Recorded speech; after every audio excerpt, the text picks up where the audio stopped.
सभ्यता के काल का विभाजन अत्यंत कठिन है। ऋग्वेदिक काल की सभ्यता आर्यों के भारत प्रवेश से लेकर ऋग्वेद की रचना और उसके बहुत पश्चात तक की सभ्यता है।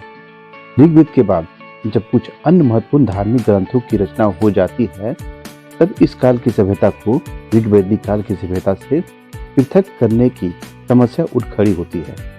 ऋग्वेदिक काल के बाद उस काल को, जिसमें सामवेद, यजुर्वेद एवं अथर्ववेद और ब्राह्मण ग्रंथों, आरण्यकों एवं उपनिषदों की रचना हुई, उत्तर वैदिक काल के नाम से जाना जाता है। उत्तर वैदिक काल के अध्ययन के लिए दो प्रकार के साक्ष्य उपलब्ध हैं, यथा पुरातात्विक एवं साहित्यिक। हम पहले पुरातात्विक साक्ष्य का अवलोकन करेंगे। उत्तर वैदिक काल के अध्ययन के लिए चित्रित, धूसर, मृदभांड और लोहे के उपकरण महत्वपूर्ण पुरातात्विक साक्ष्य हैं। साथ ही स्थायी निवासी स्थापित होने के कारण अब वह भी एक महत्वपूर्ण पुरातात्विक साक्ष्य हो गया।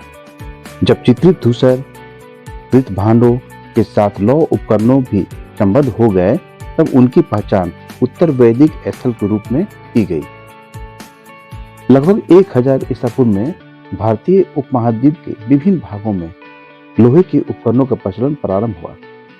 अब तक लगभग 750 चित्रित धूसर मृदभांडों के साथ लौह उपकरण ही नहीं, अपितु तांबे तथा कांसे के उपकरण भी मिले हैं। उदाहरण के लिए भगवानपुरा, दधेरी, नागर एवं कटपालन। इस आधार पर यह स्थापित किया गया कि चित्रित धूसर मृदभांडों में भी दो चरण रहे हैं, पूर्व लौह चरण तथा लौह चरण। साहित्यिक स्रोत। इस काल को जानने के लिए महत्वपूर्ण साहित्यिक स्रोत सामवेद, यजुर्वेद, अथर्ववेद, ब्राह्मण ग्रंथ, आरण्यक और कुछ उपनिषद हैं। अधिकतर उत्तर वैदिक ग्रंथ पश्चिमी गंगा घाटी, पूर्व पंचाल क्षेत्र से संबंध रहे हैं, परंतु शतपथ ब्राह्मण उत्तरी बिहार के क्षेत्र से भी संबंध प्रतीत होता है। विस्तार की बात करें तो वैदिक सभ्यता का प्रसार जितना उत्साही राजकुमारों के प्रयास, उतना ही पुरोहितों द्वारा अग्नि को नए प्रदेश का स्वाद चखाने 1000 ईसा पूर्व में जब लोहे के उपकरण बनने लगे, तो गंगा यमुना को साफ करना अधिक सुगम हो गया। पश्चिमी उत्तर प्रदेश में आर्यों का सामना उन लोगों से हुआ जो तांबे के औजारों एवं गेरुए मृद भांडों का इस्तेमाल करते थे। पूर्वी उत्तर प्रदेश एवं उत्तरी बिहार में जिनका सामना ऐसे लोगों से हुआ जो तांबे के औजार व काले एवं लाल रंग के मृद भांडों का प्रयोग करते थे। यह कहना मुश्किल है कि उनका मुकाबला उत्तर हड़प्पाई लोगों से हुआ था या मिश्रित नस्लों के लोगों से। विस्तार के दूसरे दौर में वे इसलिए सफल हुए कि उनके पास लोहे के हथियार एवं अस्वचालित रथ थे। पंजाब से आर्जन गंगा यमुना दोआब के अंतर्गत संपूर्ण उत्तर प्रदेश में फैल गए। वैदिक सभ्यता का प्रसार जितना उत्साही राजकुमारों के प्रयास, उतना ही पुरोहित द्वारा अग्नि को नए प्रदेश का स्वाद चखाने 1000 ईसा पूर्व में जब लोहे के उपकरण बनने लगे, तो गंगा यमुना को साफ करना अधिक सुगम हो गया। पश्चिमी उत्तर प्रदेश में आर्यों का सामना उन लोगों से हुआ जो तांबे के औजार और गेरुए मृद भांडों का इस्तेमाल करते थे। पूर्वी उत्तर प्रदेश एवं उत्तरी बिहार में उनका सामना ऐसे लोगों से हुआ जो तांबे के औजार व काले एवं लाल रंग के मृद भांडों का प्रयोग करते थे। यह कहना मुश्किल है कि उनका मुकाबला उत्तर हड़प्पाई लोगों से हुआ या मिश्रित नस्लों के लोगों से हुआ। विस्तार के दूसरे दौर में वे इसलिए सफल हुए कि उनके पास लोहे के हथियार थे एवं अस्वचालित रथ भी थे। पंजाब से आर्जन गंगा यमुना दोआब के अंतर्गत संपूर्ण उत्तर प्रदेश में फैल गए। दो प्रमुख कबीले भरत और पुरु एक होकर पुरु के नाम से प्रख्यात हुए। आरंभ में वे लोग दोआब के ठीक छोर पर सरस्वती एवं दृष्टद्योति नदियों के प्रदेश में बसे और प्रारंभ में उनकी राजधानी असमदीवाद थी। शीघ्र ही कुरुओं ने दिल्ली एवं ऊपरी दोआब पर अधिकार कर लिया और यही कुरुक्षेत्र कहलाने लगा। उनकी राजधानी हस्तिनापुर हो गई। बलिहक, प्रतिपीय राजा परीक्षित, जन्मेजय आदि इसी राजवंश के प्रमुख राजा हुए। परीक्षित का नाम अथर्ववेद में मिलता है। जन्मेजय के बारे में ऐसा माना जाता है कि उसने सर्पसत्र एवं 2 अश्वमेध यज्ञ किए। कुरु वंश का अंतिम शासक नीचाक्षु था। वह हस्तिनापुर से राजधानी कौशाम्बी ले आया क्योंकि हस्तिनापुर बाढ़ में नष्ट हो चुका था। कुरुकुल के इतिहास से ही महाभारत का युद्ध भी जुड़ा हुआ है। यह युद्ध 950 ईसा पूर्व कौरवों और पांडवों के बीच हुआ, जबकि दोनों कुरुकुल के ही थे। आइए जाने पंचाल के बारे में। मध्य द्वार में क्रीवी एवं तुवर्स 8 शाखाओं ने मिलकर पांचाल राजवंश की स्थापना की। इसका क्षेत्र आधुनिक बरेली, बदायूं एवं फर्रुखाबाद है। इसके महत्वपूर्ण शासक प्रवाहन जैवली थे, जो विद्वानों के संरक्षक थे। पंचाल दार्शनिक राजाओं के लिए जाना जाता है। आरुणी, श्वेतकेतु इसी क्षेत्र से जुड़े हुए थे। उत्तर वैदिक कालीन सभ्यता का केंद्र मध्य देश था। यह सरस्वती से गंगा के दोआब तक फैला हुआ था। गंगा यमुना दोआब क्षेत्र से जहां आर्यों का विस्तार सरयू नदी तक हुआ और सरयू नदी के किनारे कौशल राज की स्थापना हुई, जो राम कथा से जुड़ा हुआ है। फिर आर्यों का विस्तार वर्णवती के किनारे हुआ और काशी राज्य की स्थापना हुई। तत्पश्चात सदानीरा नदी, वर्तमान गंडक के किनारे विदेह राज्य की स्थापना हुई। माना जाता है कि विदेह माधव ने अपने गुरु राहुलगण की सहायता से अग्नि के द्वारा इस क्षेत्र को शुद्ध किया था। इसकी सूचना हमें शतपथ ब्राह्मण से मिलती है। आइए अब हम जाने राजनीतिक स्थिति के बारे में। राज्य संस्था कबीलाई तत्व अब कमजोर हो गए तथा अनेक छोटे छोटे कबीले एक दूसरे में विलीन होकर बड़े क्षेत्रगत जनपदों को जन्म दे रहे थे। कुरु एवं भरत मिलकर कुरु और तुवर्स एवं क्रीमी मिलकर पंचाल कहलाए। ऋग्वेद में इस बात के संकेत मिलते हैं कि राज्यों या जनपदों का आधार जाति या कबीला था, परंतु अब क्षेत्रीयता के तत्वों में वृद्धि हो रहा था। आरंभ में प्रत्येक प्रदेश को वहां बसे हुए कबीले का नाम दिया गया। आरंभ में पंचाल एक कबीले का नाम था, परंतु अब उत्तर वैदिक काल में यह एक प्रदेश का नाम हो गया। तात्पर्य कि अब इस क्षेत्र पर चाहे जिस कबीले का प्रधान हो या चाहे जो भी राज्य करता हो, उसका नाम पंचाल ही रहता। विभिन्न प्रदेशों में आर्यों के स्थायी राज्य स्थापित हो गए। राष्ट्र शब्द जो प्रदेश का सूचक है, पहली बार इसी काल में प्रकट होता है। उत्तर वैदिक काल में मध्य देश के राजा साधारणतः केवल राजा की उपाधि से ही संतुष्ट रहते थे। पूर्व के राजा सम्राट, दक्षिण के भोज, पश्चिम के स्वरा और उत्तरी जनपदों के शासक विराट कहलाते थे। उत्तर वैदिक काल के प्रमुख राज्यों में कुरु पंचाल पर कुरु लोग हस्तिनापुर से शासन करते थे। गंगा यमुना के संगम के पूर्व कोसल का राज्य स्थित था। कोसल के पूर्व में काशी राज था। विदेह नामक एक अन्य राज्य था जिसके राजा जनक कहलाते थे। गंगा के दक्षिणी भाग में विदेह के दक्षिण में मगध राज था। राज्य के आकार में वृद्धि के साथ ही साथ राजा के शक्ति और अधिकार में वृद्धि हुई। अब राजा अपनी सारी प्रजा का स्वतंत्र स्वामी होने का दावा करता था। शासन पद्धति राजतंत्रात्मक थी। राजा का पद वंशानुगत होता था, जबकि जनता द्वारा राजा के चुनाव के उदाहरण भी प्राप्त होते हैं। राजा अब केवल जन या कबीले का रक्षक या नेता न होकर विस्तृत भाग का एक छत्र शासक होता था।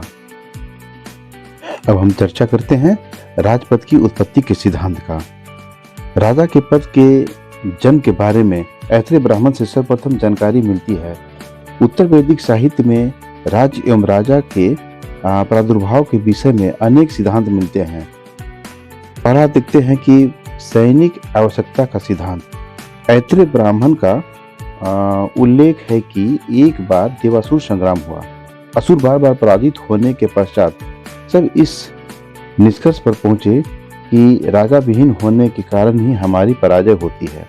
अतः उन्होंने सोम को अपना राजा बनाया और पुनः युद्ध किया। इस बार उनकी विजय हुई। अतः इससे ज्ञात होता है कि राजा का प्रादुर्भाव सैनिक आवश्यकताओं की पूर्ति के लिए हुआ था। तैत्तिरीय ब्राह्मण में भी इस मत से संबंधित एक उल्लेख प्राप्त होता है। इसमें यह कहा गया है कि समस्त देवताओं ने मिलकर इंद्र को राजा बनाने का निश्चय किया, क्योंकि वह सबसे अधिक सबल और प्रतिभाशाली देवता थे। दूसरा हम देखते हैं समझौता का सिद्धांत। शतपथ ब्राह्मण में एक उल्लेख के अनुसार जब कभी अनावृष्टि काल होता है तो सबल निर्बल का उत्पीड़न करते हैं। इस दुर्वह परिस्थिति को दूर करने के लिए समाज ने अपने सबसे सबल और सुयोग्य सदस्य को राजा बनाया था और समझौते के अनुसार अपने असीम अधिकारों को राजा के प्रति समर्पित कर दिया। तीसरा हम देखते हैं दैवी सिरहम। उत्तर वैदिक काल में राजा को देव पद भी दिया जाने लगा था। राजा की शक्ति और अधिकार विभिन्न प्रकार के अनुष्ठानों ने राजा की शक्ति को बढ़ाया। कई तरह के लंबे और राजकीय यज्ञानुष्ठान प्रचलित हो गए। राजाओं का राज्याभिषेक होता था। राज्याभिषेक के समय राजा राजसूय यज्ञ किया करते थे। यह यज्ञ सम्राट का पद प्राप्त करने के लिए किया जाता था तथा इससे यह माना जाता था कि इन यज्ञों से राजाओं को दिव्य शक्ति प्राप्त होती है। राजसूय यज्ञ में रलिन नामक अधिकारियों के घरों में देवताओं को बलि दी जाती थी। यह अश्वमेध यज्ञ 3 दिनों तक चलने वाला यज्ञ होता था। समझा जाता था कि अश्वमेध अनुष्ठान से विजय और संप्रभुता की प्राप्ति होती है। अश्वमेध यज्ञ में घोड़ा प्रयुक्त होता था। वाजपेयी यज्ञ जो 17 दिनों तक चलता था। राजा की अपने सगोत्रीय बंधुओं के साथ रथ की दौड़ होती थी। राजा देवताओं का प्रतीक समझा जाता था। अथर्ववेद में राजा परीक्षित को मृत्यु लोक का देवता माना गया है। राजा के प्रधान कार्य सैनिक और न्याय संबंधी होते थे। वह अपनी प्रजा और कानूनों का रक्षक तथा शत्रुओं का संहारक था। राजा स्वयं दंड से मुक्त था, परंतु वह राजदंड का उपयोग करता था। सिद्धांततः राजा निरंकुश होता था, परंतु राज की स्वेच्छाचारिता कई प्रकार से मर्यादित रहती थी। जैसे राजा के वर्ण में जनता की सहमति की उपेक्षा नहीं हो सकती थी। अभिषेक के समय राजा के स्वायत्त अधिकारों पर लगाई गई मर्यादाओं का निर्वाह करना राजा का कर्तव्य होता था। राजा को राजकीय कार्य के लिए मंत्रिपरिषद पर निर्भर रहना पड़ता था। सभा एवं समिति नामक 2 संस्थाएं राजा की निरंकुश होने पर रोक लगाती थी। राजा की निरंकुशता पर सबसे बड़ा अंकुश धर्म का होता था। अथर्ववेद के कुछ सूक्तों से पता चलता है कि राजा जनता की भक्ति और समर्थन प्राप्त करने के लिए ललायित रहता था। कुछ मंत्रों से पता चलता है कि अन्यायी राजाओं को प्रजा दंड दे सकती थी तथा उन्हें राज से बहिष्कृत कर सकती थी। कुरुवंशीय परीक्षित, जन्मेजय तथा पंचाल वंश के राजाओं प्रवाहन, जयवाली, अरुणी एवं श्वेतकेतु के समृद्धि के बारे में जानकारी अथर्ववेद से मिलती है। राजा का निर्वाचन। अनेक वैदिक साक्ष्यों से हमें राजा के निर्वाचन की सूचना प्राप्त होती है। अथर्ववेद में एक स्थान पर राजा के निर्वाचन की सूचना प्राप्त होती है। राज्याभिषेक के अवसरों पर राजा रत्नियों के घर जाता था। शतपथ ब्राह्मण में रत्नियों की संख्या 11 दी गई है। सेनानी, पुरोहित, युवराज, महिषी, सूत, ग्रामीणी, छत्ता, संग्रहिता, भागध्य, कर संग्रहकर्ता जिसे कहते हैं, अछवात, पालागल, राजा का मित्र और विदूषक। प्रशासनिक संस्थाएं। उत्तर वैदिक काल में जन परिषदों, सभा समिति, विदत का महत्व कम हो गया। राजा की शक्ति बढ़ने के साथ ही साथ इनके अधिकारों में काफी गिरावट आई। विदत पूर्णतया लुप्त हो गए थे। सभा समिति का अस्तित्व था, परंतु या तो इनके पास कोई अधिकार शेष नहीं था या इन पर शक्तिशाली एवं धनी लोगों का अधिकार हो गया। स्त्रियां अब सभा समिति में भाग नहीं ले पाती थी। बात हम अब करेंगे सामाजिक स्थिति के बारे में। उत्तर वैदिक काल में सामाजिक व्यवस्था। उत्तर वैदिक काल में सामाजिक व्यवस्था का आधार वर्णाश्रम व्यवस्था ही था, जबकि वर्ण व्यवस्था में कठोरता आने लगी थी। समाज में 4 वर्ण ब्राह्मण, राजन, वैश्य और शूद्र थे। ब्राह्मणों के लिए ऐही, क्षत्रिय के लिए आगच्छ, वैश्य के लिए आद्रव तथा शूद्र के लिए आधव शब्द प्रयुक्त होते थे। ब्राह्मण, क्षत्रिय तथा वैश्य इन तीनों को द्विज कहा जाता था। ये उपनयन संस्कार के अधिकारी थे। चौथा वर्ण शूद्र उपनयन संस्कार का अधिकारी नहीं था और यहीं से शूद्रों को अपात्र या आधारहीन मानने की प्रक्रिया शुरू हो गई। आर्थिक स्थिति। उत्तर वैदिक काल में कृषि आर्यों का मुख्य पेशा हो गया। लोहे के उपकरणों के प्रयोग से कृषि क्षेत्र में क्रांति आ गई। यजुर्वेद में लोहे के लिए श्याम, आयस एवं कृष्ण आयस शब्द का प्रयोग हुआ। शतपथ ब्राह्मण में कृषि की 4 क्रियाएं जुताई, बुआई, कटाई और मड़ाई का उल्लेख हुआ है। पशुपालन गौण पेशा हो गया। अथर्ववेद में सिंचाई के साधन के रूप में वर्णाकूप एवं नहर का उल्लेख मिलता है। हल की नाली को सीता कहा जाता था। अथर्ववेद में विवरण के अनुसार सर्वप्रथम पृथ्वीवेन ने हल और कृषि को जन्म दिया। इसी काल की मुख्य फसल धान और गेहूं हो गई। यजुर्वेद में व्रीहि यानी धान, यौ यानी जौ, मान यानी उड़द, मूंग, गोधूम यानी गेहूं, मसूर आदि अनाजों का वर्णन मिलता है। अथर्ववेद में सर्वप्रथम नहरों का उल्लेख हुआ है। इस काल में हाथी को पालतू बनाए जाने के साक्ष्य प्राप्त होने लगते हैं। उत्तर वैदिक आर्यों को समुद्र का ज्ञान हो गया था। इस काल में साहित्य में पश्चिमी और पूर्वी दोनों प्रकार के समुद्रों का वर्णन है। वैदिक ग्रंथों में समुद्र यात्रा की भी चर्चा है, जिससे वाणिज्य एवं व्यापार का संकेत मिलता है। सिक्कों का अभी नियमित प्रचलन नहीं हुआ था। उत्तर वैदिक ग्रंथों में कपास का उल्लेख नहीं हुआ है, बल्कि ऊनी शब्द का प्रयोग कई बार आया है। बुनाई का काम प्रायः स्त्रियां करती थी। हस्तिनापुर और कौशाम्बी प्रारंभिक नगर थे, जिन्हें आध नगरीय स्थल कहा जा सकता है। धार्मिक स्थिति। अब हम देखते हैं उस समय की धार्मिक स्थिति। उत्तर वैदिक आर्यों के धार्मिक जीवन में मुख्यतः 3 परिवर्तन दृष्टिगोचर होते हैं।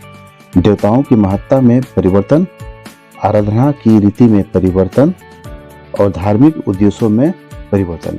उत्तर वैदिक में इंद्र के स्थान पर सृजन के देवता प्रजापति को सर्वोच्च स्थान मिला। रुद्र और विष्णु 2 अन्य प्रमुख देवता इस काल के माने जाते हैं। वरुण मात्र जल के देवता माने जाने लगे, जबकि पूषण अब शूद्रों को देवता हो गए। इस काल में प्रत्येक वेद के अपने पुरोहित हो गए। ऋग्वेद का पुरोहित, सामवेद का उद्गाता, यजुर्वेद का अथर्वयु एवं अथर्ववेद का ब्रह्मा कहलाता था। उत्तर वैदिक काल में अनेक प्रकार के यज्ञ प्रचलित थे, जिनमें सोम यज्ञ या अग्निष्टोम यज्ञ, अश्वमेध यज्ञ, वाजपेयी यज्ञ एवं राजसूय यज्ञ महत्वपूर्ण थे। मृत्यु की चर्चा सर्वप्रथम शतपथ ब्राह्मण एवं मोक्ष की चर्चा सर्वप्रथम उपनिषद में मिलती है। पुनर्जन्म की अवधारणा बृहदारण्यक उपनिषद में मिलती है। निष्काम कर्म के सिद्धांत का प्रतिपादन सर्वप्रथम इस उपनिषद में किया गया है।